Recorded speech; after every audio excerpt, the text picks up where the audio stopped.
It's a way of kind of creating little framing devices within the work and organizing the space so it has a certain amount of depth and relief.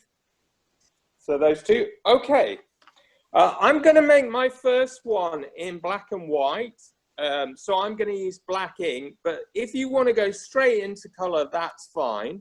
When I've made this one, I think I'll then go on and make a color one within the workshop. So just to show you the differences there and how maybe with the color one way of thinking is like, if you were making a painting or say you're a textile artist and you're making some sort of textile construction, is thinking in terms of colors of a palette. So restricting the palette to certain kinds of colors, tones, whatever you want, however you see that yourself, but considering that it's going to be a finished artwork where you might want to limit the kind of color range you use.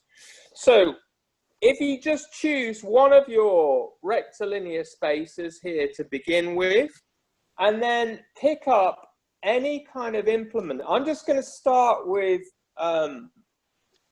so in the tool section of what you have with you, you probably have some brushes.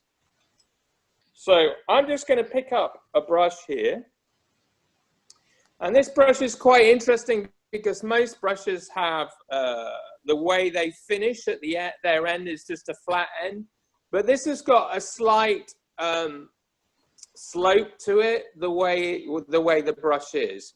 And having different shaped brushes is always useful when you're experimenting and being playful with your art. This is a fan brush as well, which probably most people are aware of the existence of these. And if you go into certain shops like Jackson's, which is a warehouse space with lots of brushes in it, it's in just outside Gloucester. You know, there's a whole display of brushes there, and there'll be brushes there that you probably haven't seen before. Some are used for sign writing, for instance. These kind of brushes can be really useful for experimenting with mark making, for finding different ways of making marks. The other thing is, with those kind of brushes, they kind of give you ideas about making your own brushes. Now, with your own brushes, you might, I don't know why I've gone blank on here. Let's see that. Oh, right, here we go. Those brushes can also give you ideas for making your own brushes, and you don't have to start from scratch. You could get a sort of cheapest brush, get one of a certain kind of scale, and then using scissors, you could actually cut the hairs of the brush to make a very different kind of shaped brush. Like you could make one with like, say, three lines of brush hairs, which when you drag it across the paper, you get then 3 parallel lines as a mark. So it's really worth exploring that. I've known people as well who have got those small rollers that you use for radiators on radiators, to, you know, domestic painting at home. And with those rollers, especially the sponge ones, you can cut into them, you can make shapes in them, and then when you put paint across the roller and roll it across a piece of paper or whatever, you get those marks coming over in repetition as you roll across the, so it's like a printing technique, but it's again adopting other stuff, a bit like we were doing with the kitchen utensils, is things can just be adopted. Okay, let's get painting. So choose a rectangle, choose a brush. Now you should have a piece of rough paper with you that you can use for messing about on to try stuff out before you commit to one of your rectangles. It's fine if you just want to go straight to the rectangle, but this helps you kind of decide that you've got the right amount of paint on the brush, that the color's not too watery. When you apply the paint, try not to make it too watery, because if it's very watery, then it will take too long to dry for this kind of process. You want to use quite sort of dry paint. Even if you're using watercolor, just try not to use too much water. So with this rough piece of paper, I'm just going to make some marks here to show you. So I've got this brush, I've loaded it with ink. And I'm just going to make some marks across it just as a tryout. And I'm just going to see what kind of mark this brush will make if I just use the side of the brush and apply. I'm using black ink. So if you can see that, the marks I've made there are, you can see when I started, there's quite a lot of ink. And then as I continue, there's more of a kind of broken brush stroke mark to it. And with sort of a lot of white showing through the mark. I quite like that one. I prefer it to the other one. It's kind of more interesting. So now I'm going to go to my rectangle. I'm going to use that kind of mark, and I'm going to make a kind of pattern in that rectangle using that mark. And I'm probably going to use spaces between it, which will contribute to the kind of pattern that it will create. Okay, so I'm going to do that now. So if you do that as well. You know, I'm using a saucer with the ink in as well so that I can just get to it straight away. And obviously, if you're using watercolor, you've probably got some jam jars or mugs with the water in it. And then you've probably got some sort of saucer or some kind of way of mixing the color in.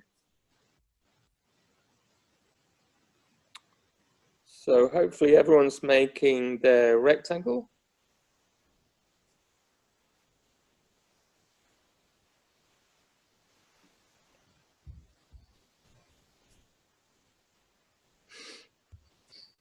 And you know, these patterns, the thing is they want to have a kind of, they don't want to be too exacting. It's a very human process, this. So the kind of little accidents of runs of paint, the unevenness is all part of it. If you go over the line as well, it doesn't matter because we're going to be cutting these lines soon. So I've just ended up with that as the first one. It was a really simple thing. Okay, has everyone completed their first rectangle, or is someone, you know, trying to recreate the whole Sistine Chapel within a rectangle? Hopefully no one's doing that. Okay, is everyone, if anyone needs more time on this one, you know, don't worry, you can carry on. So everybody out, anyone else who's finished that, just go on to your second rectangle. Doesn't matter where it is on the paper, maybe next to it, so that you gradually work around the paper, and that way you don't kind of get ink all on your hands and stuff, or smudge the work. So for this one, I'm going to use, you know, and honestly, use any kind of brush you want, or not a brush or something else. We'll get to that in a sec, other things you can use, and I'll demonstrate some of those.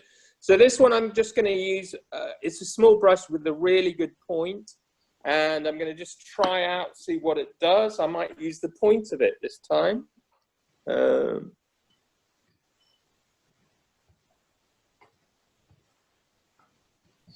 It's not fantastic, that brush, so I'm going to find another brush. That brush has been rejected. Sorry. Let's just... Ah, yeah, this is what I wanted. Okay. Jim? Yes.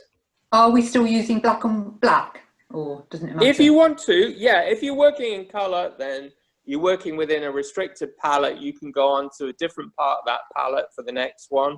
But if you're using black and white, yeah, just stick to black and white. Obviously, the white is coming about by what's left with the paper, you know, anything where you haven't put ink on.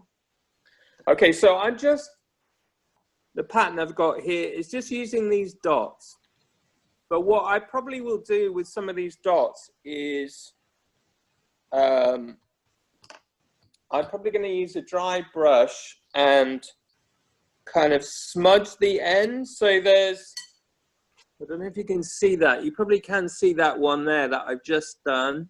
So I've got the dot there, and then with a dry brush, I'm just dragging it a bit. So it looks a bit like a comet or a meteorite flying through the air, or at least it does to me. flying across the paper. So I'm going to start doing that on my next rectangle. Lots of little dots. And some of the dots I'm going to put really close together. I'm kind of thinking about constellations of this one and the way they are, or the night sky, you know, the way they form these kind of patterns, these shapes when you follow the stars together, like the Great Bear and that kind of thing.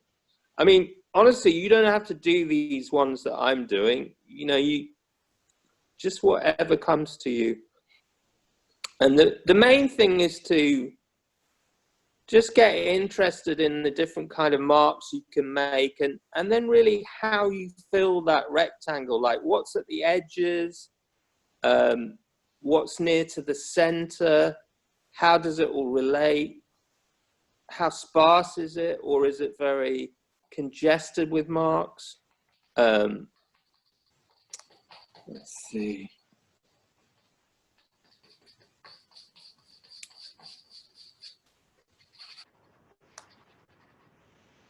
Yeah, so again, it's down to how much white paper there is. And even though you've chosen one kind of mark, obviously within a rectangle, if you wanted to, you could juxtapose more than one type of mark, you know, 2 or 3 marks that kind of work in conjunction to each other.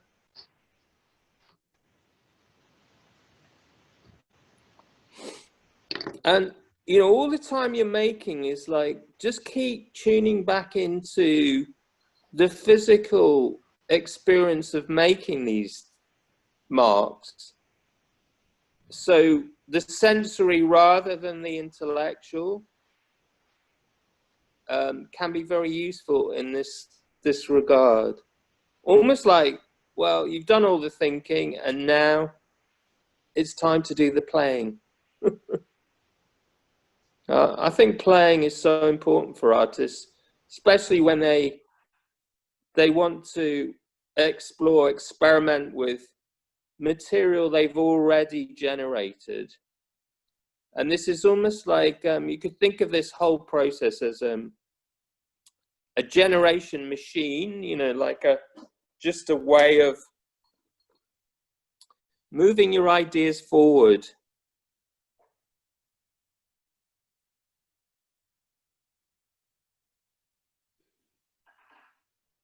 So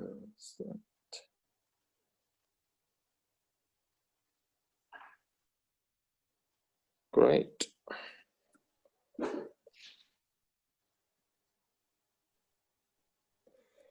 Okay, so that's the second one, which is that so far. If you've gone on to your third or fourth, that's absolutely fine. You can go ahead or lag behind, it doesn't really matter. So for the next one, I'm going to use a ruler, but what I'm going to do is paint the edge of the ruler with some ink. And I'm not going to paint the whole edge because of the scale of the rectangle that I'm going to be working with this. I'm just going to try this out on my spare bit.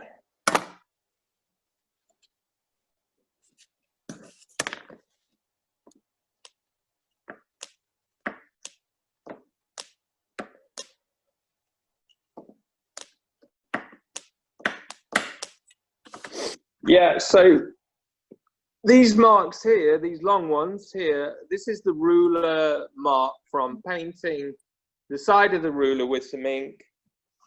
And obviously you can, there's lots of ways you can do that. You can, when you start to apply it on your artwork, is when you lay the ruler down, you can also, as we see at the bottom here, you can also drag it across the paper, so it will make all these other kinds of marks and create all these sort of textural areas as well.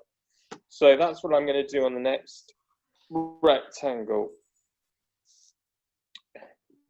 I'm going to paint the side of the ruler. I'm basically using the ruler as a printing device, and just adapting. You could actually use anything you see lying around to do that. And because you painted the side of the ruler with, slightly unevenly, you will get certain little blobs, and you will get a kind of repetition of those blobs, as well as sort of broken lines going across your rectangle. And then, of course, the other thing that happens is as the ink is running out, you get the sense of the line changing, or what would the word be? Distorting, or yeah. So that's the one with the lines, and you can see that as the ink runs out, bits go missing. Basically, it's like a deterioration of the line, which I think is really interesting in art anyway, that one can see different stages of the same mark. The mark at its fullest, the mark when it's starting to really be kind of broken down or pared down or fragmented. So that's 3 done. Okay, so I think I'm going to use a sponge for the next one.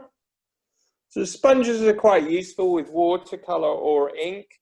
So again, just if you've got a sponge lying around, or if not, something like cloth that you can scrunch up. So if you have a cloth that you can do that with, just anything in the kitchen, like something you use for cleaning the floor or the surfaces, and you think it's you could dispense with it, or it becomes part of your art materials and tools collection. Rather than in the kitchen, because obviously you're going to get ink or watercolor on it. And again, yeah, dip it in. The fact of scrunching it up will give it a certain kind of texture that you can explore on a piece of rough paper. So I'm just going to explore this sponge and see what it does. Oh, yes. Like an unusual animal paw print. Yeah, God, so nice. So nice to do this without having to be too, I don't know, just to be in the process rather than in the thinking too much.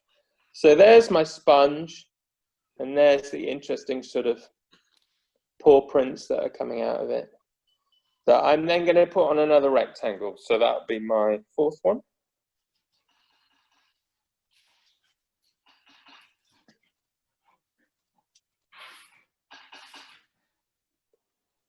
There's some lovely sounds in the background of people doing their making.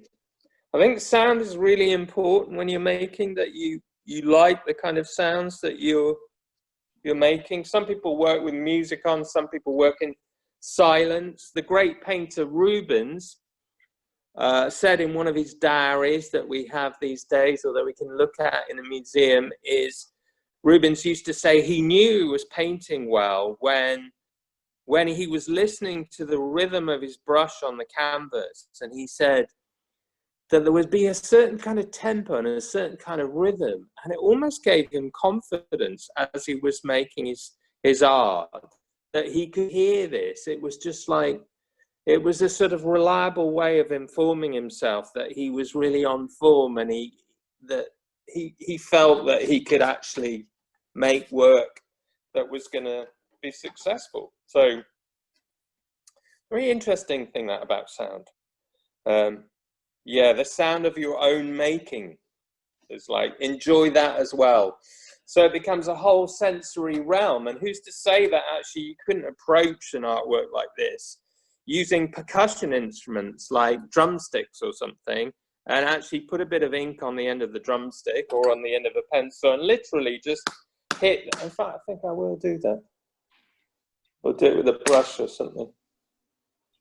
and just think about the rhythm, and then just actually, yeah, I'm going to do that on the next one. I'll just show you the paw print one. So what we've got so far. Yeah. So the next one, I'm just going to do that. I don't know why. I mean, it's just, I've never done it before, so it's just interesting. And I'm just going to do a rhythm on it. I will try it out on the paper first to make sure it's not ridiculous.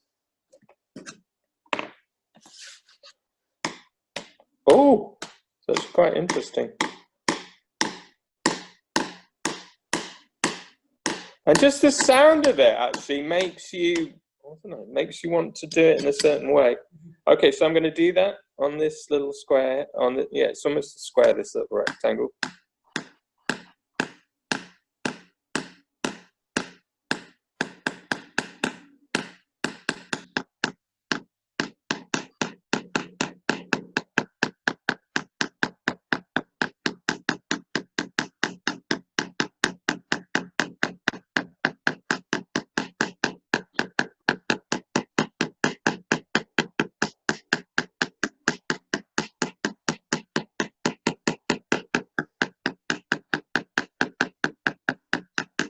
So it's almost like tuning into the sound and letting whatever marks come, rather than tuning into the visual. Kind of gives you a whole different sense of freedom about the kind of marks you might be able to produce.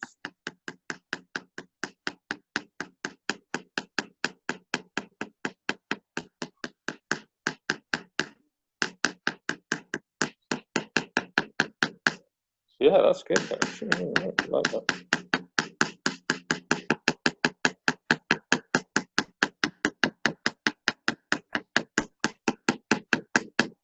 Great. Done.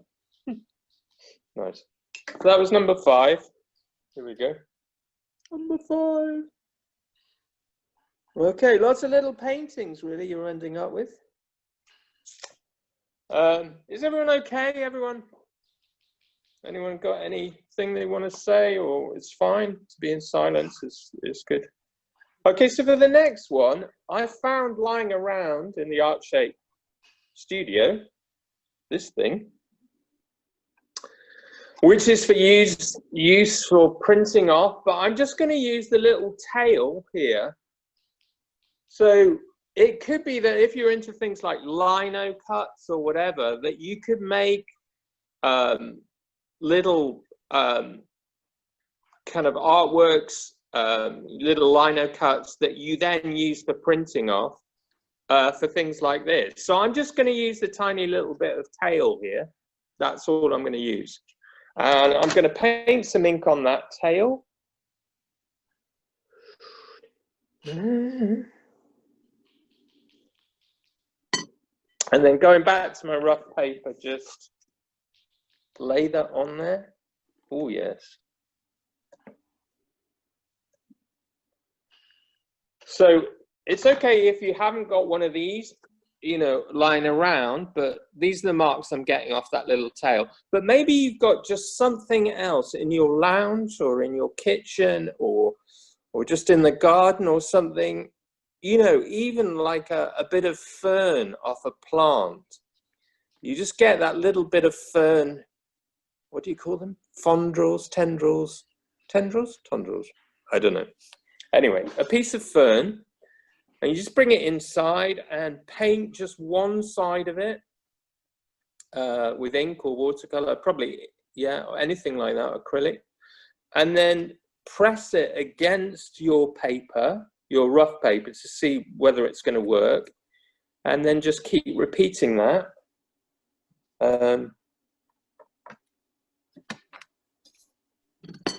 And see if it's kind of creating something.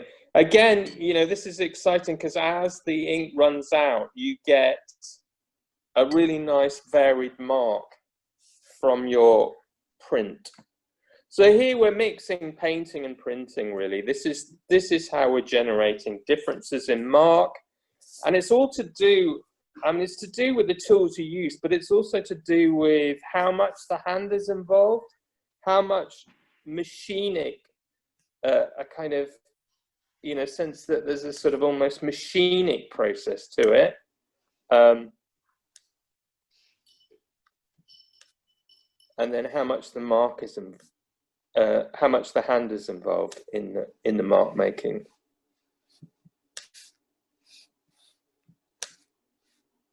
Wow, that's my favorite so far, I think. Okay, so what we got out of that tail was this rectangle here.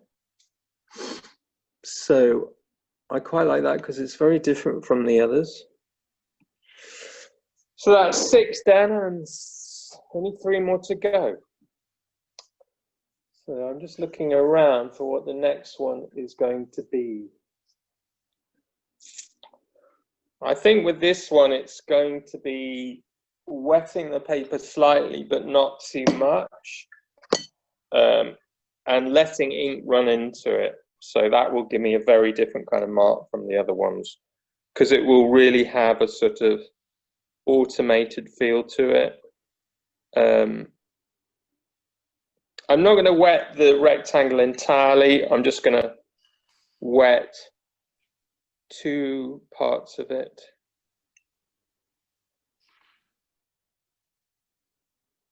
And then I'm literally just going to drop or flick ink into that rectangle, just depending on how it's worked. Or I might put the tip of the brush, sometimes if you wet some area, especially ink, and you put the tip of the brush on it,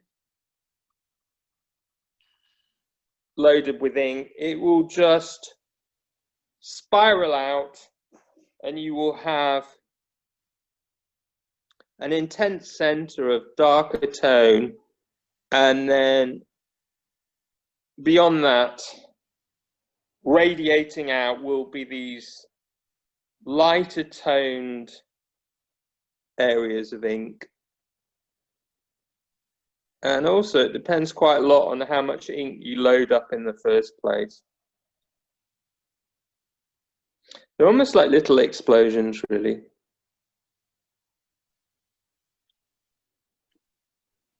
You can also reinforce the center, so you can kind of do it again if you want like a blacker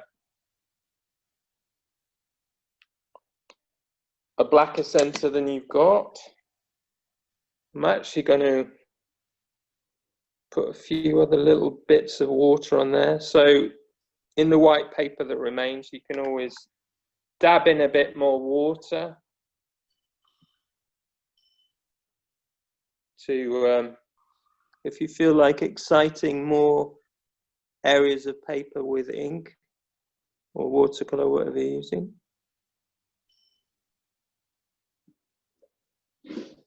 Just do a bit more of that, I think.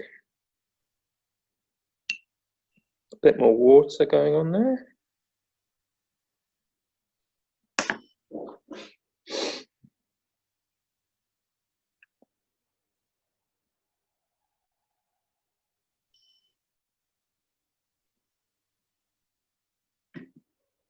Yeah.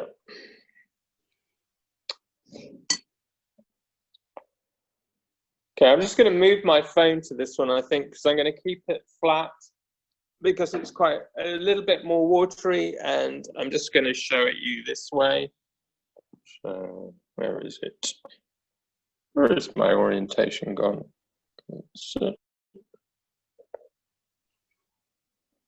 Those marks there were from the tail, and let's see. Where the tail's over there, isn't it? Right. Oh, it's because I got the phone upside down. Those are from the ruled lines on that side. And these are the ones I've just done where I've wet the paper a bit and made those kind of marks. Okay. Let's put this back. So that's 7 done. So 2 more to go. You know what I'm going to do for these last 2? Oh yeah, I'm going to just try something with this fan brush here. So I'm just going to print with that. I'm kind of thinking of the brush as a means of printing a mark using my hand. So, yeah.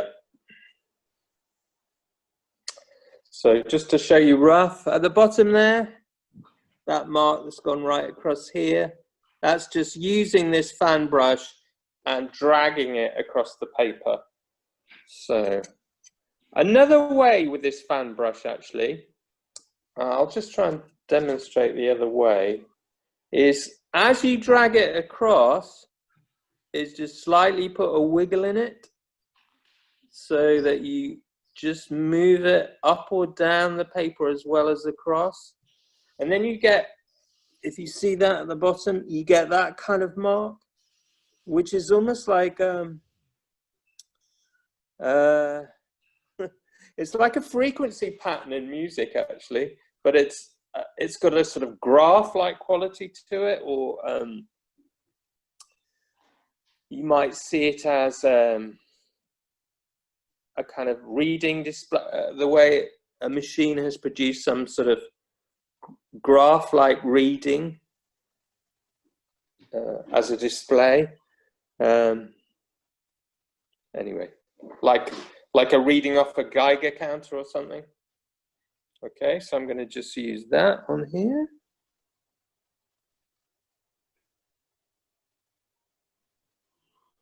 Oh, that's nice. Oh my God, I like that. Oh, yes. It's also actually gives a real sort of textiles kind of look.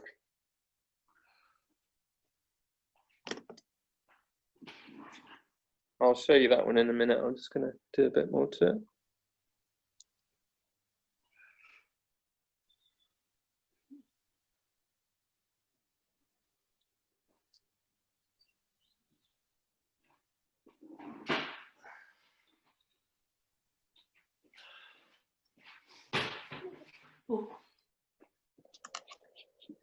Yeah, so let's just have a look at that one. That's that one there. And you can see how it looks like woven cloth or something, or a gauze textile piece idea. So there's just one left to do, one square left to do. I just don't know what to do with this one. Would someone like to suggest what I do with my last rectangle? Only clean answers required. Put it straight in the bin, Jim. Just cut it out and throw it away. So Clean your brushes on it. Do what? Clean your brushes and other bits of tools on it. Really? Just run them all across it? Lots of wipe them all off on it so that you've got all the... good idea. I like that. As a way of sort of cleaning them, so you've got a multiple on one of them. Yes. I like that idea, Max. I am going to do that. I would have never thought of doing that. But I am going to do that. It's a cracker. There's my tail. So there's my tail gone on. And then my ruler. Which turned out to be the best one. That was my ruler. And now these brushes.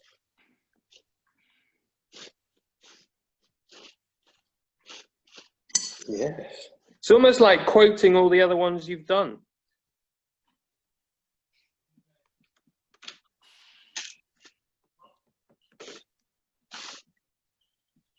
It's definitely going to be the most random one, but in a good way.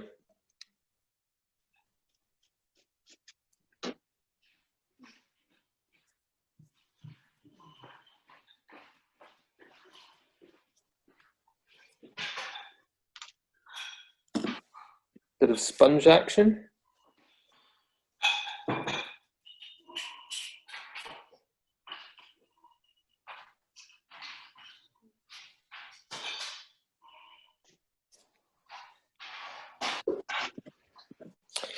Okay, so that's my final one in this corner here, which was Mac's suggestion of just using basically all the techniques and running them together Obviously, some of the brushes had really dried out, so some of them aren't showing that much, but it doesn't matter. I still like that. So this is my whole one completed. Like, they're really just like 9 mini paintings that are all a little bit different from each other. But obviously, there's stuff that each panel has in common as well, which is very useful because we're constructing a whole piece out of that. So has everyone got 9? How are we doing with that? I just put myself on gallery view here. Oh, there's everyone back. And they're still smiling, my goodness. I hope you found that playful and just good fun to do. It's almost like, you know, when I watch Ines doing it, he's only 11, she just gets on and does it. You're like, hey, look at this. Oh, wow. Oh, there's this mark here. Oh, no.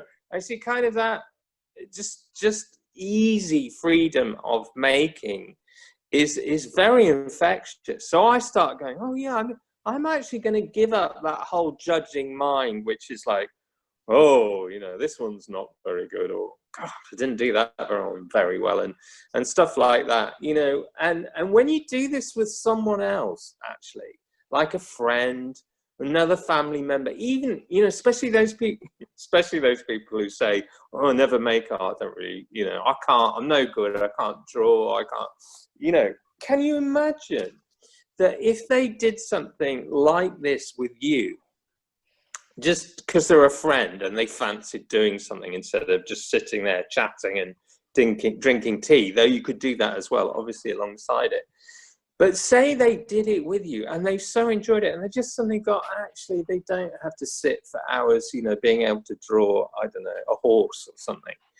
That this was a gateway to them making art as purely for pleasure, and who knows where that would lead. And that you really just gave them that gift because you gave them the confidence that they could just make something. I mean, there's going to be a lot of wet, windy afternoons coming up.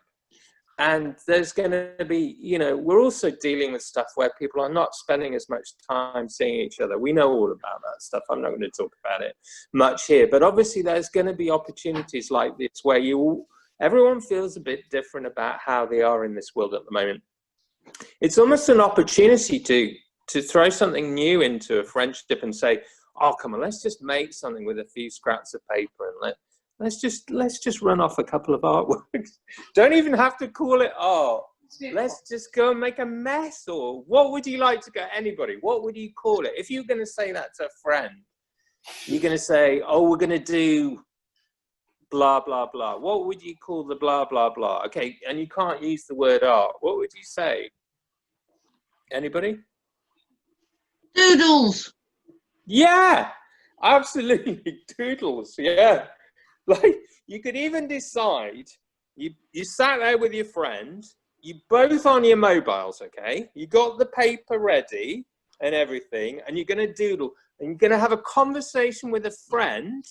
So separate friends, you sat opposite each other, you got your cups of tea, you're both on your mobiles, you're both going to call different friends. Actually, they could be doing it as well. If you set it up, there's 4 of you, so there's 2 other friends doing the same thing in a room, and you call one, and then your friend calls the other one, and you have a conversation, just like you would anyway. Like, oh, how's it going? Have you seen at Waitrose, they've got discounts on hand grenades at the moment? Amazing. I never expected that to happen.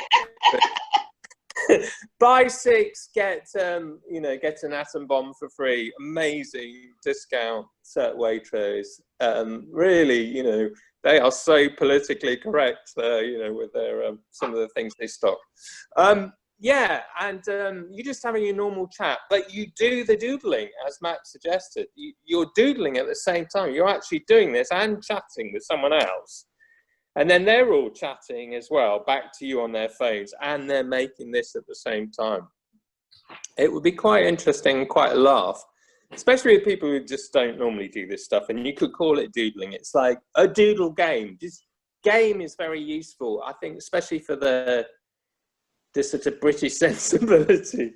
You throw the word game in and they're like, oh, yeah, let's play. Let's have a game, you know. Okay, so you've got your piece now. Now comes the really easy, hard bit. The really easy, hard bit. The really hard, easy bit. Okay? Because you might like that, how it looks right now. Can everyone hold theirs up to the screen? Let's see where we are. Hold them all up to the screen. Yeah. Oh, yes, yes. Yeah. Oh, yes. Oh, superb. God, that's superb. Oh, yes. They're also, wow. Here comes another one. Oh, I like the circular thing in that one. Lovely circular bit in that, Carolyn. That's really great. That's superb. That's beautiful. And Judy, I love the way yours has gone over the edges, and it's just like, wow, a cracker. They're really beautiful. And Sue's brought colour in as well. It's beautiful. Carla's is lovely in a sketchbook as well. Yeah. Who's this down here? Max. Yeah, fantastic. That's beautiful. All right, fantastic. Oh, it's so colourful. Absolutely wonderful. I mean, they're gorgeous little paintings in their own right, aren't they? They're fantastic. Okay, now the hard bit, because you might already be attached to this as a finished artwork, like, oh, well, that'll do, I'm going home now. Oh, you're already at home, so you can't go home. So you've got to stay here. Okay, so that's hard. But of course, it does make you realise you could just adopt this approach anyway and make artworks like this. So as a byproduct of this artwork, we're going to make another one. So now cut along all the lines, all of them. So you're going to just, with your scissors or whatever you want to use, you could use it. Actually, please don't use a Stanley knife. People always have accidents with those. Just scissors. You can not have an accident with scissors probably. And then just cut down all the lines. So you will end up with 9 rectangles. I know, isn't it? Devastating. I'm particularly gutted about yours, Judy. I kind of don't want you to cut it up. But there you go. You are going to have to, nevertheless. Or, obviously you might have one. It could be like Blue Peter. Here's one I made earlier. You just suddenly bring another one out from under your desk.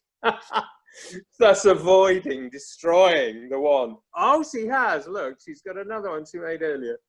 No, she is. She's folded it. Wow. Okay, so cutting all these bits out.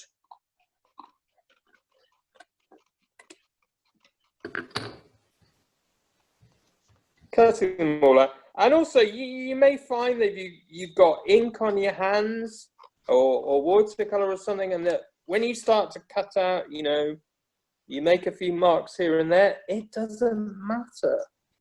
It just adds to the sort of idiosyncrasies of the work. The word contingency is really interesting in relation to art. So if events, like there are, making an artwork is a series of events, really. So we've done the first event, which was making these little rectangles, these little mini paintings within one. That's the first event. Now, if you think of events like that, they're all contingent upon stuff, mainly in this case on you and the choices you've made. So even when you're cutting these up, the fact you're making marks on the, because some bits haven't quite dried, that's all contingent upon your approach, your personality, what you like, and obviously in art making, the more it is contingent upon you, the more unique it tends to be in the end, and the more reflective it is for you, reflective of your life, your experiences. It's like a diary, really. So all that's great. You are, as everybody is, a unique individual who is incredibly special. And you could even think of people who would describe themselves as non-artists as being really, really special as artists, because of course they have the potential at any point in their life of beginning to make art and calling themselves an artist. As Joseph Beuys said when German artist, when he used to go and lecture in Britain at car factories on art, and he'd do stuff like this, and they would make art together. So car workers would just put their tools down and they would just make an artwork with him.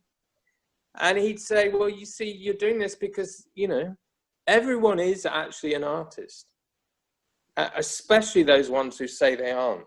They really are. They really, really are.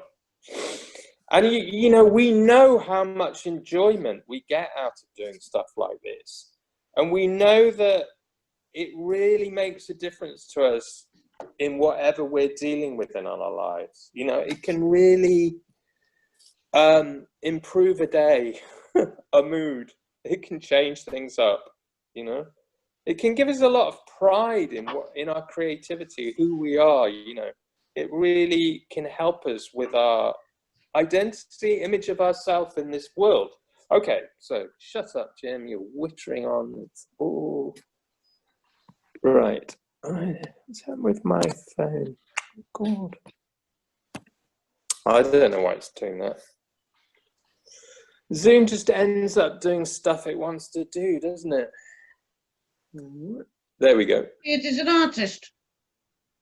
Yeah.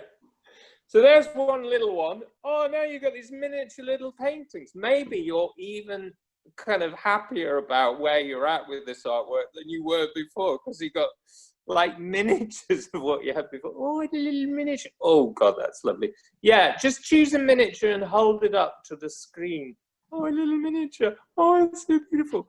Oh, my God. Wouldn't it be great if Zoom was so advanced that, like, Carla holding her miniature could just pass it down to Lisa, and then Lisa could post it, and Lisa could post hers up to Carla, and then we just end up with a whole random collection of miniatures that weren't even our own, you know. Because sometimes wouldn't it be great to have, like, there are films with, for instance, James Stewart's, I can't remember what that film is, where he imagines he has a rabbit with him all the time. Harvey, that's the one. I thought you would know, Max. Yeah, so Harvey, if we all had a little Harvey, like an imaginary friend, so then whenever we got stuck with an artwork, Harvey could just finish it off and say, like, I'm going to bed now. I've really had it with this. I can't finish it off. I don't know how to.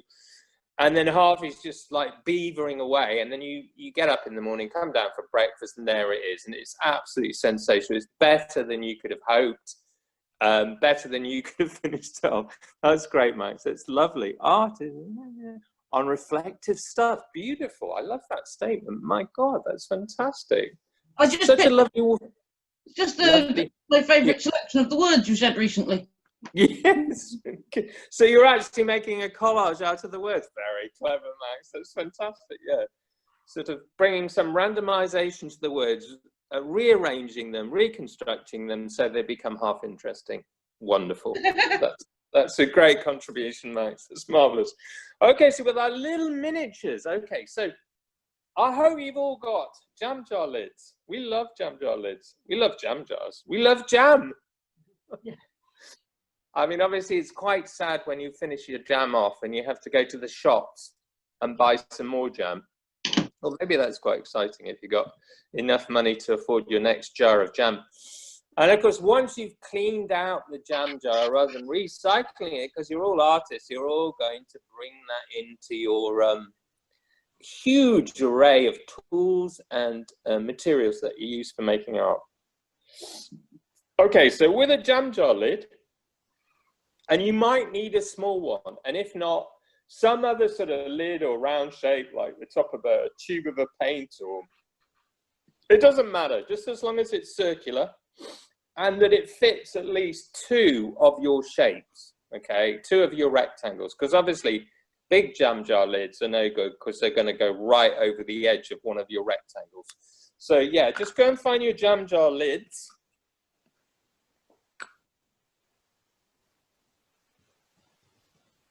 God, this is crazily exciting. I don't know why, I'm just so enjoying this. Into the list. My jam jar lids are all in Cheltenham. Oh my God. Should we send a courier? Yes. No. Okay. But the courier has to make an artwork on the journey and return with a full artwork as well, made out of your jam jar lids. Oh, just anything, Max. So it could be, it's just something that you can draw around that's circular. I've found something that is approximately circular. Yeah, that's fine. It doesn't even have to be completely circular. Not at all. What you need to do, though, is when you've chosen your thingy, we're going to do 2 circles with it. And it's important you stick to the same device for the both circles, because we're going to do a little swap around, which will be quite clever and really nice, because we'll have 2 shapes exactly the same size, even though we haven't got 2 rectangles the same size. Like, you're probably looking at all your little bits and you're going, yeah, there's definitely, none of these rectangles are the same proportion or size. That's fine. That's good. But with this, we're going to be able to make 2 circular shapes the same size. Yeah? So has everyone got a lid? There's a band called Stars of the Lid, actually, which I always thought was a really beautiful name for a band. Stars of the Lid. Makes me think of planets or something. But what a beautiful name that is. And I was on the same bill as them once, Stars of the Lid, in America, playing in America. I can find a lid. I've got an egg cup Yes. Oh, that's such a nice thing. Oh, that's an egg for an egg. thing. Is that all right? Of course it is. Just a draw around. Yeah. Draw around it. Yeah. Okay, so choosing any 2 of your little paintings, put your lid on the first one. So choose 2 first. And obviously the lid has got to be able to, or whatever it is, this round thing you're going to draw around, has got to be able to fit within it. Yeah? So that it doesn't go over the edge. So, for instance, like that. There's my lid resting on one of them. And if I could invite you to not put it in the middle, but put it towards one end of the rectangle. And it doesn't have to be absolutely in the center. It doesn't have to be, i.e. the center of the 2 sides where it's near the top. But just so it's kind of this sort of thing. Oops. God, I'm really not very good at this, lining this up. So that's near the top of the rectangle there. Yeah, and then just draw around it. Okay, so just in pencil, draw a line round it. That's it. It shouldn't take you too long to do. Just whack it round. That's it. Okay. So you just got a pencil line around it. You possibly can't see that. So anyway, there it is. There it is. Yeah, and then do that on your other one as well. Again, not centering the lid.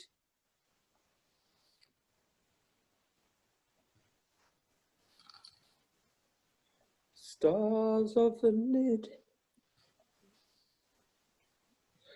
Oh, I seldom hid. Right. Quite hard to see them, actually. Oh, no, I can see them.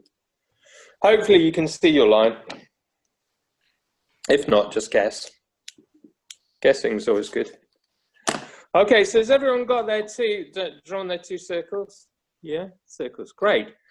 Okay, so now we're going to cut those circles out. But the thing is, when we cut them out, we're going to make sure that there's only one way into the circle, okay? So when you cut, because obviously you're going to cut from the outside into the circle to get to the circle edge that we're cutting out. If you would, just only cut one way in, because we want as few cuts across that, because we're going to use the shape that is left once the circle is cut out, as well as the circle itself. Yeah?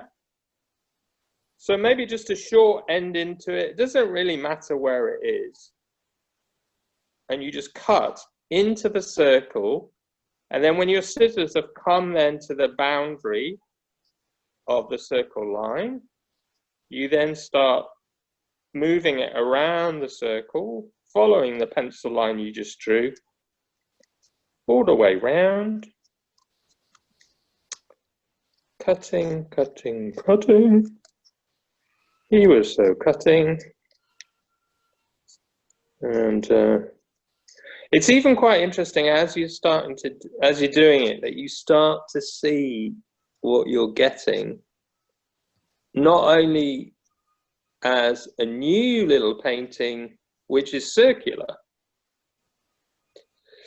How many painters do you know, or textile artists or illustrators that work in the round, that make artworks that are circular?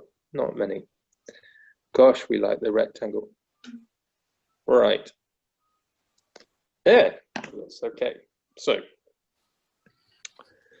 we have a circle like that, and then we have what remains like that. And you can line your own face up. Actually, could we see everyone's face through their circle? It's good practice for Zoom, this, actually, to see if you can actually line it up. Oh, this is really interesting, actually. As it is. That's really nice. That's great. Okay, that's very good. Excellent. Right, marvelous. So everyone's there with a circle. Oh, it's done brilliantly. Okay, good. And you just have one way in. Okay, so now we've got to do that on the other one. So cut the other one out. One way in.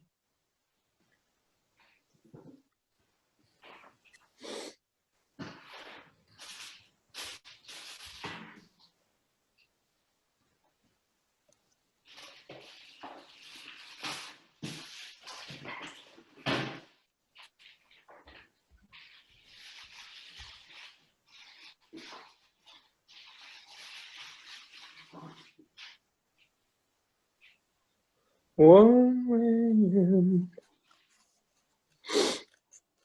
Oh.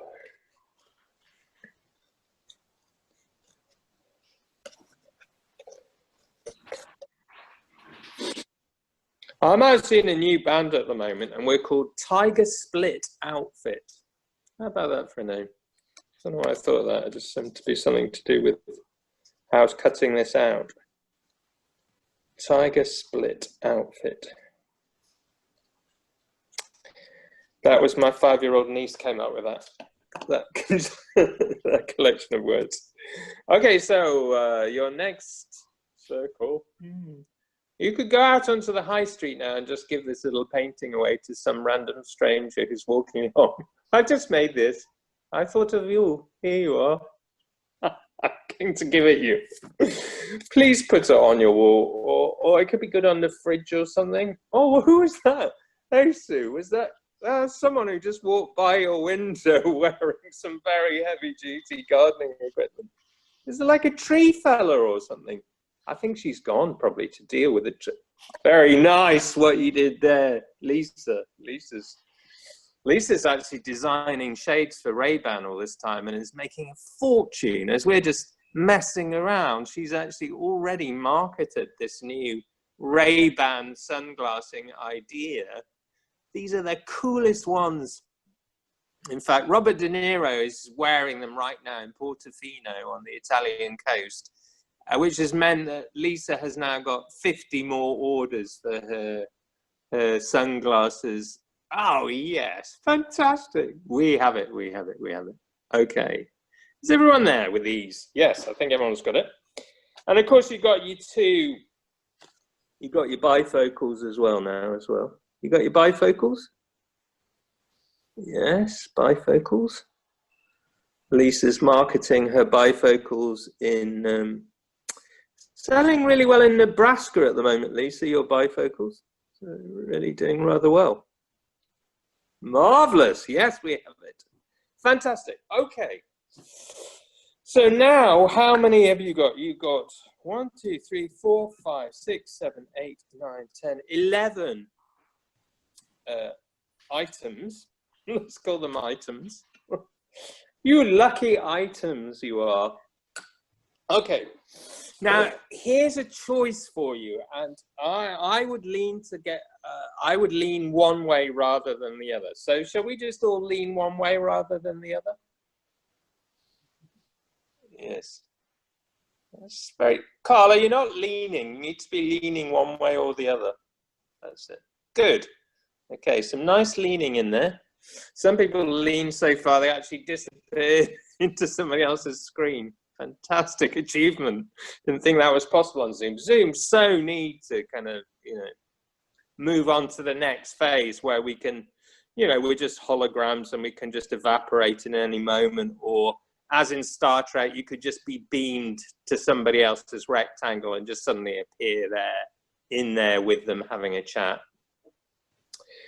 They've got a lot of work to do, really, because we're giving them all this money and time. I mean, surely they're developing something new with it. Anyway, there we go. Yeah, so the leaning one way or the other choice for you at the moment, where I would really lean one way rather than the other, is you could use a backing for your artwork you're going to construct. So you could use a blank rectangle. It doesn't even have to be blank. You could use like a fresh piece of paper or some sort of carded backdrop. You could do that, but you know what? If you do that, it's fine to do that, and it's kind of easier in a way, but it's always going to be slightly problematic because you're always going to think that's my backdrop, or that's my backing, or that's my base layer, or whatever you want. And it's a poor thing. It's always going to be that. It's never going to feel like as clever as that. Do you know what I mean? Because of how you've arrived at it. It's never going to feel truly free. So we're going to try and do it without that, which makes it slightly trickier in terms of construction and gluing, but it doesn't matter. We're just going to do it anyway, okay? Even if it goes wrong, which it won't. Okay, so we're going to take all these elements that we've got, that you've got on your table in front of you, and you've probably got 11 pieces. Just before we start constructing it, let's just have a look at one little item of construction.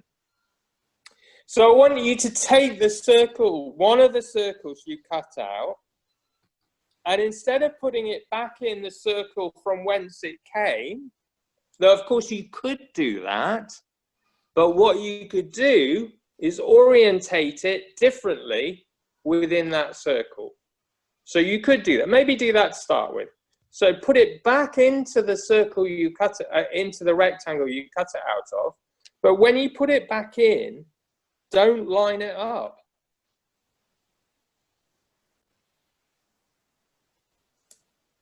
So that it's not lined up. Obviously, you're just holding it. So then it does this kind of thing. Ooh. Now, you probably, oh God, that is so nice, Lisa. Isn't it? Can you just hold that up again? Ooh. That does things to me. I don't know why, but it's just these little things that are so. Ines would be just absolutely doing her train on that one at the moment, if that is even a phrase that we could use.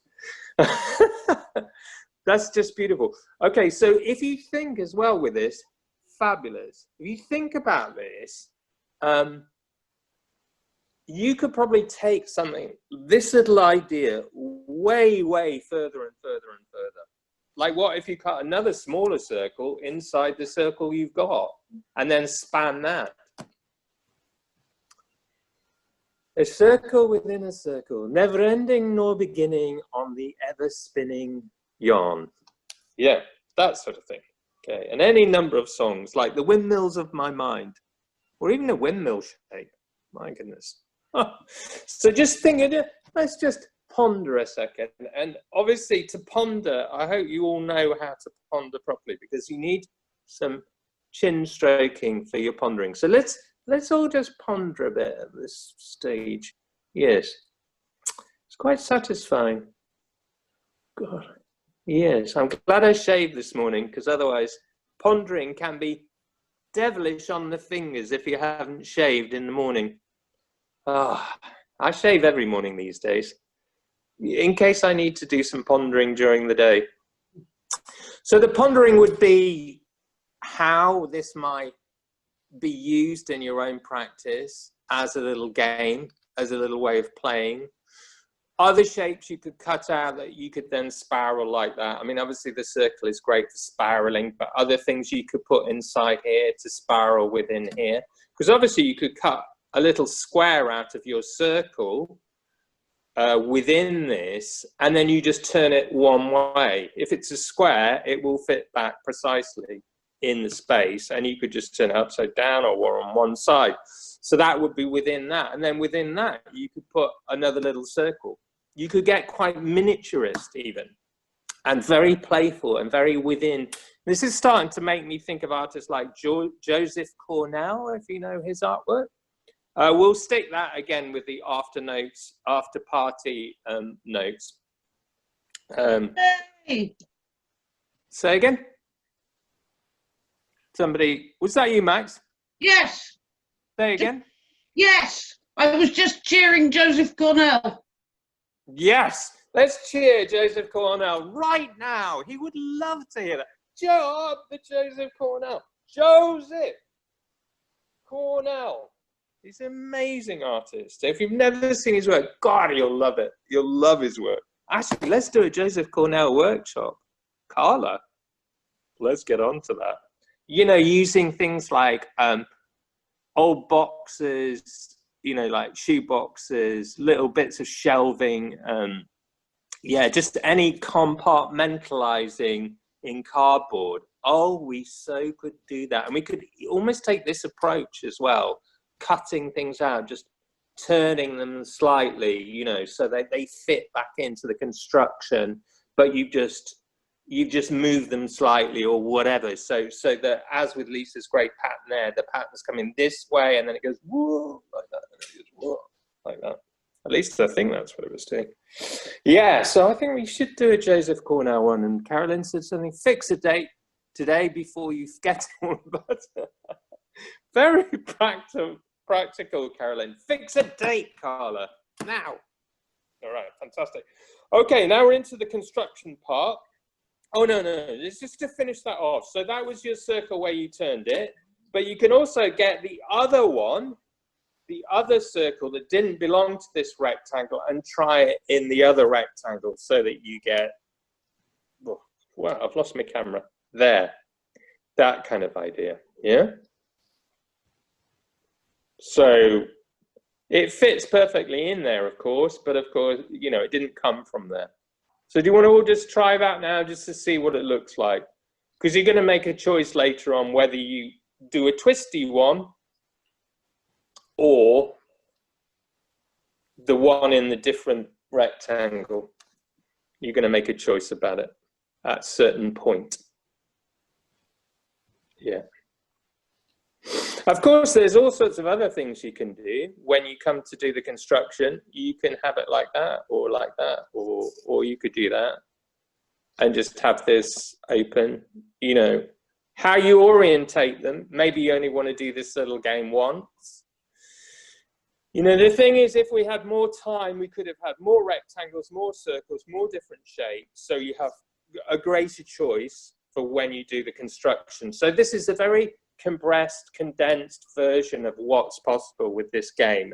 And I, as a group, I kind of know most of you well enough to know just how fertile your imagination is. And because of that, you're probably already thinking, oh, I could do this, I could do that, you know, which is great. So sometime between now and your next workshop, I'd really have a bigger game, and maybe with a friend, if you can both do, and swap bits over as well, really sort of expand on these kind of ideas, and have more choices when it comes to construction. Okay, but this is a really miniature thing. And of course, in art making, it's always good to put some parameters there as well, because those sort of limitations, like working in that margin, means you just get on with it. You know what I mean? You just because that's it. That's all you're working with at that point, and it kind of, the limits can be very useful and almost give you more freedom in a way. You can end up with too many choices. I mean, look what a visit to one of the supermarkets is like. You know, the amount of stuff you've got to choose. Whereas if you go to a really nice, I don't know, grocery type store, where they've just really carefully or like when I was on a holiday in Norfolk, I went to the shop where they only stocked stuff that they could source within 5 miles of the shop. And so it was beautiful, you know, it was just like, okay. And we decided to only, you know, we were cooking on a campsite, to only get our ingredients from this shop for the entire camping 2-week holiday. So that, you know, that was just brilliant. So we only ate stuff that was from within 5 miles of that shop. That's cool. Okay, so now we're going to make the construction. So on the table, start to arrange your pieces, and they're just sat on the table because I don't think we're going to use the backing. Okay. So you just start to arrange them so they overlap, and they start to make a new object through their alignment. And obviously you're making choices just on, oh, I like that. Oh yeah, oh, I'm gonna move that now. I'm gonna do that. It doesn't even have to end up as a rectangle if you don't want it to. Because here's the thing, it could later on, because you could cut it down. You could cut down the edges that stick out, or not. You know, it could end up being a very different kind of shape.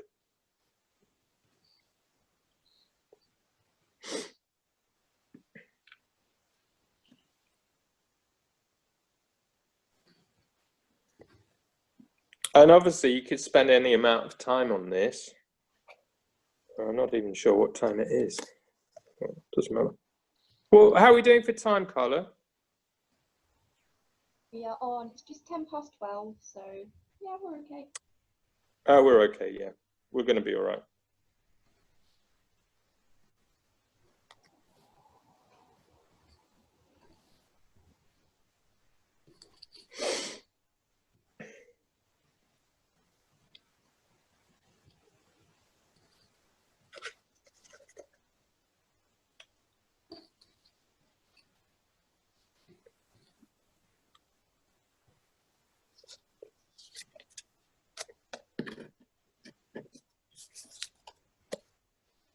Of course, the thing is with these circular ones, like the rectangles where you cut out a circle, as soon as you put it over another rectangle, you've got a different kind of image inside that circle. So that's another way of working that.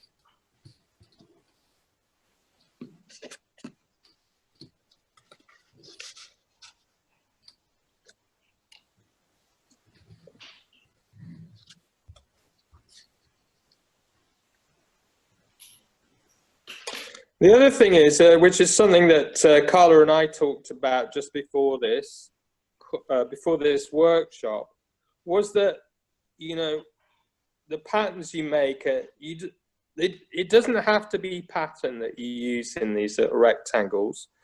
If you were an illustrator, for instance, maybe what you'd make is characters, like a group of characters that were part of a story, and that what you decided to do was to make miniature paintings of them all in different shapes using this kind of method that we've used,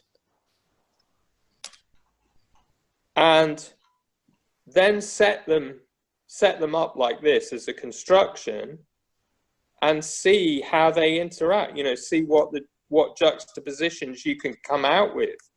Because although we're going to glue these pieces down in a minute, and I'll show you how we're going to do that, obviously you could play with this for a long time and try it in lots of different positions before making your mind up as to what position you really want to have, you know, you really want to end up with. The other thing, of course, you can do, you could be really clever. You can get some very good photocopying paper, not the bog standard stuff, but the really good proper paper you can photocopy with. So we're just going to talk, I'm just going to mention a little bit about this. So say you've constructed it and you really like your construction, but you think, oh, I'd like to try it 5 or 6 other ways as well. You could take a photograph of your first construction, just with your mobile phone, take it really well. Then in your phone, in the edit mode, crop it so it's absolutely a rectangle. Send that image to a laptop or something, and then send it to a printer and print out your artwork. So then you've got your artwork, and of course you've got it in the flat, and at the moment it's 3-dimensional because of these other bits. But obviously you could then start cutting that one out and playing with that. Or you could say you photograph the individual pieces that go up to make this, and then you take photos of it. Yeah, you take photos of the individual pieces, put them in your laptop, send them to a printer and print them all out. Then you could print multiples of them, and you could make a series of constructions which are all different, but obviously work in a series. So at some point you could display them and you would see all these kind of variations, but within a framework of these particular miniature paintings you've made. Can you see that these kind of things will just, you know, expand the whole process? Okay, I'm just going to show you how I've laid mine out. I have been quite conventional with mine because I've laid it out as a rectangle. So I've done this. Oops. Let's see if I can get it all in there. And where am I going with this? Yes. Yes. So there it is. Okay, so I've just done that, and I've done it quite quickly because I'm just really want you to kind of get what you want out of this. It doesn't really matter what I come up with. So there we have it. Now, if yours is in a rectangle, it doesn't matter. It's fine. As I've said, you could cut it into a rectangle once it's glued together, or not, or just have it as a different shape entirely. Now, you might think, okay, well, I've got it constructed like this, and it's just laying there, nothing's glued together. Oh, dear. As soon as I start to move something to glue it, I've forgotten where it went or where the other bit went. So what I advise you to do is take a photograph of it with your mobile phone, if you have one there, is just take a photograph of it. If you haven't got a phone, I mean, the photograph is just useful to refer to. So you've basically got a map of your construction. So when you start to glue, it doesn't matter. You know, you can just pull it all apart from it laying on the table to start gluing it, because you've got a map of how it's going to be constructed. You've got your like instructions, your own instructions. If you haven't got a phone where you can just easily take a photograph of it, then just do a little sketch of it. Like, you know, I just realized I lost a little one. I just left it on the side. Just didn't get included. All right, I'm going to include it now. Just put it in there. It's crazy. It's crazy.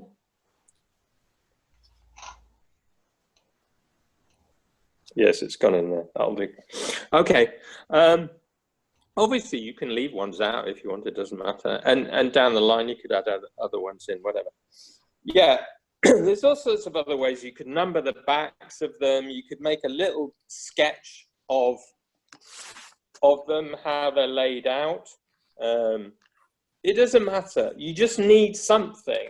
It'd be like your own personal little instruction booklet on how you can put them together. So when you start, okay, so let's say you've done that. So has everyone got some way of remembering how it's laid out for themselves? Yeah? Everyone got that? Has anyone not got a way of, or a way of thinking that through of like, how am I going to remember this construction when I just lift a piece to glue it to another one? Yeah, I'm sort of assuming everyone's got that. Okay, that's good.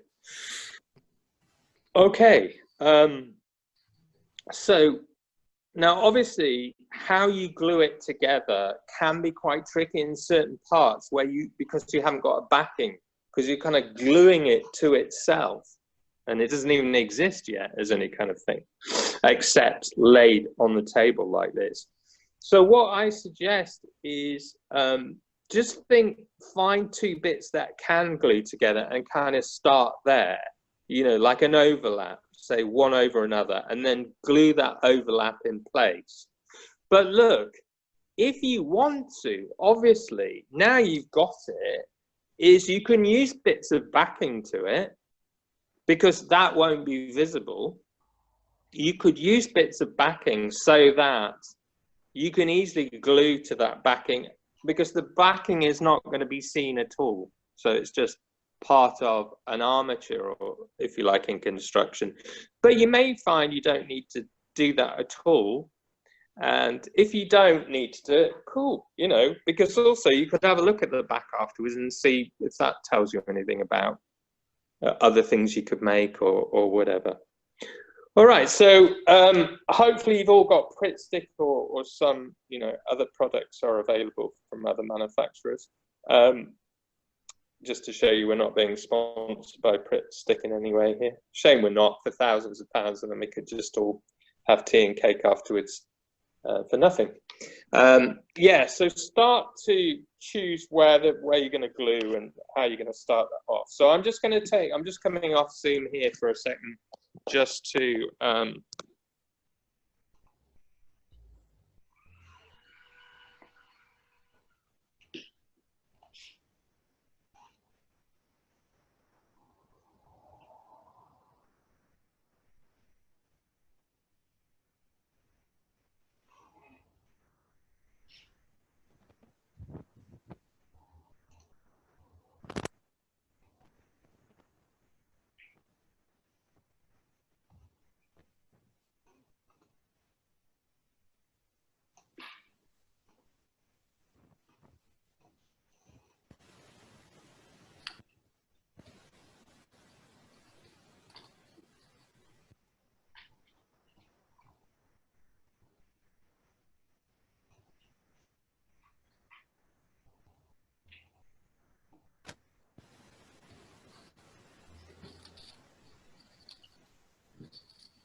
looks more interesting than it seemed initially. Sorry? Yeah. What's what? It looks more interesting than it looked initially. Yeah.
Yeah, I've done some of these before where I've actually ended up gluing the whole thing to the desk.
Thing is, you can work on the gluing as well, sort of down the line. You can kind of improve it once you've got things pretty well in place.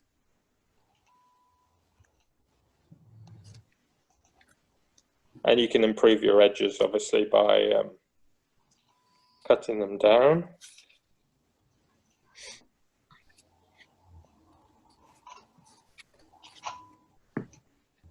You do this course again, you should put masking tape or sellotape on the list.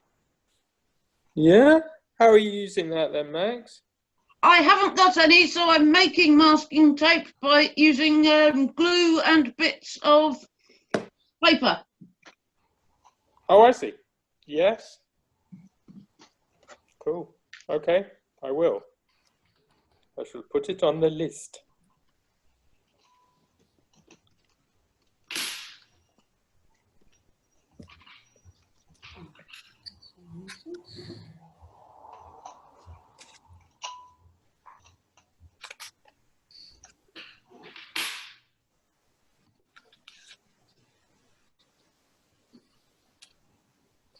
It's quite satisfying when you put the circles in. It's very satisfying. Oh, it's so satisfying. And then when you end up sort of just changing something at the last minute, like, oh no, I think I actually put it there instead.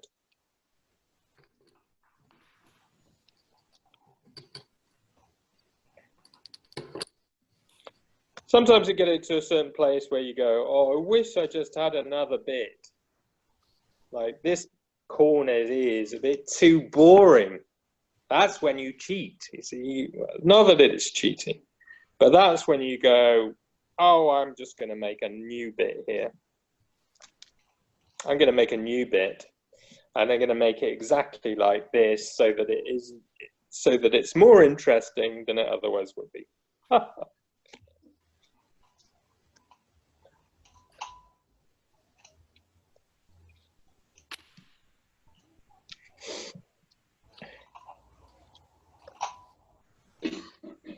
The other thing you might want to do, which I'm going to do here, is a little snip here and there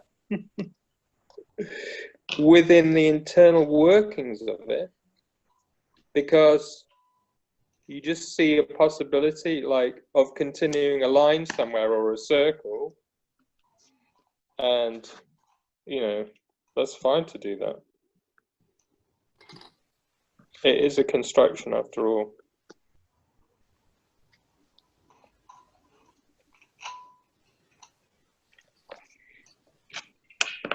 So on mine, I've decided that I found a nice bit on my on my rough piece of paper, and I'm going to use that bit because I'm naughty like that. I'm going to actually use a new bit, which will be my 12th bit. But hey, I'm just going to do it because I just think it's going to improve it.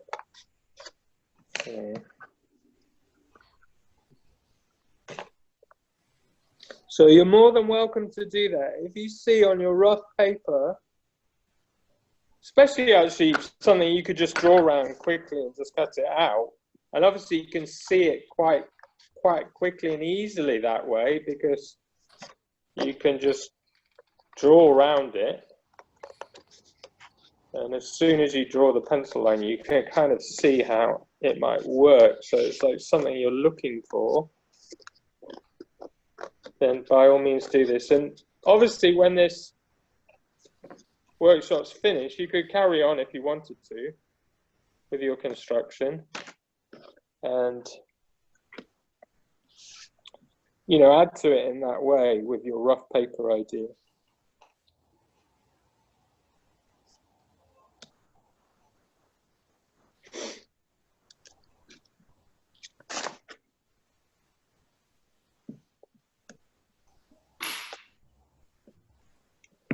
In fact, the whole way of using the rough paper like that is quite intriguing, really. I hadn't really thought of doing that before. Because that really gives you a kind of, like a lucky escape kind of thing.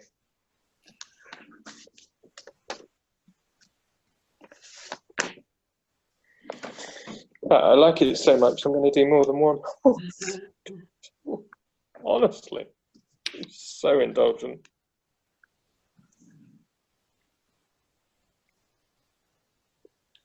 So has anyone seen some nice bits on their rough paper that they're now using? Yes. Good. I don't feel so alone with my naughty.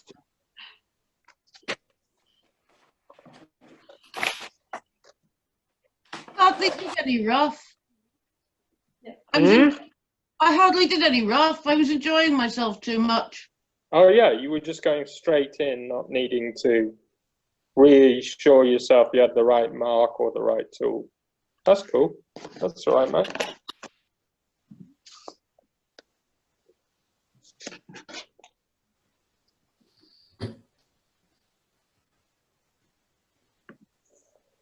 Oh, I'm so glad I did that. That's have sorted that corner out. You know how you can suddenly get a corner where you go, it's just so lame compared to everything else? Said he, being very judgmental of himself, even though he advised against it earlier on. Don't you love these artists who just go against what they've said? Right. Okay, so we are drawing to a close on this workshop.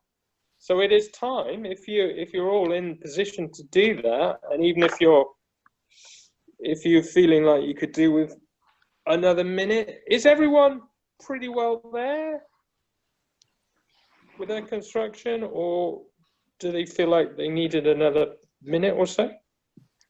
Okay, let's make this the last minute. So hurl it together now. Hurl it together. Throw it together.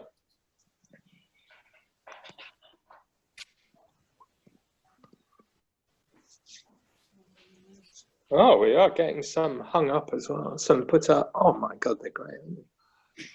That's just great. That's great. That's brilliant, Jackie. Love it. That's great. That's great, Carolyn.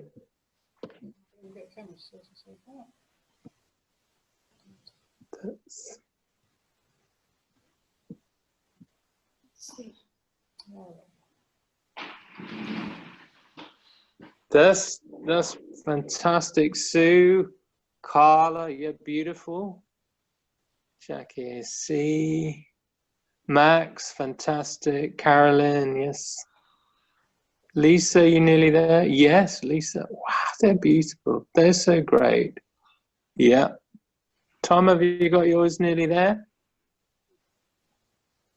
Tom's smiling. He's already gone off to the Tate Gallery to be exhibited. Nearly there. Nearly there. Judy, where's gone? Judy's disappeared under the table. She's lost a bit. Oh no, is that the back or the front? There's Judy's. Oh wow, that's so special. Oh, I love the moon shape. Oh, the crescent. Oh, the way you've done that circle, leaving a crescent. That's brilliant. God, they're all so good. I'm trying to hold mine up as well. Yeah. I'm so bad at this bit. I can't hold it up properly. Why am I doing that? That's it. Yeah. Well, look, well done, everybody. Fantastic. So, so there we have it. I hope you enjoyed it. Yes. I think there's some really lovely artworks. They're all really beautiful, really great to look at. I see yours now, Max. That's gorgeous, and you've used color. Beautiful. Now, obviously, you know, with your construction, you can add to it. You could cut it down so it makes a rectangle. Maybe you think the whole thing should be a circle, and you get a huge jam jar lid, and you just draw around it and cut that out. And then you could just do the spin thing we did, being a little DJ. You get your whole rectangle like this. You get a great big jam jar lid. You put it against it, draw around it, cut out that, spin it. You might have to put a bit of backing in so it glues back in.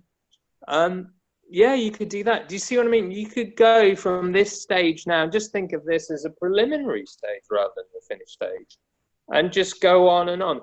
So if we can just briefly go around everyone and say maybe a couple of things,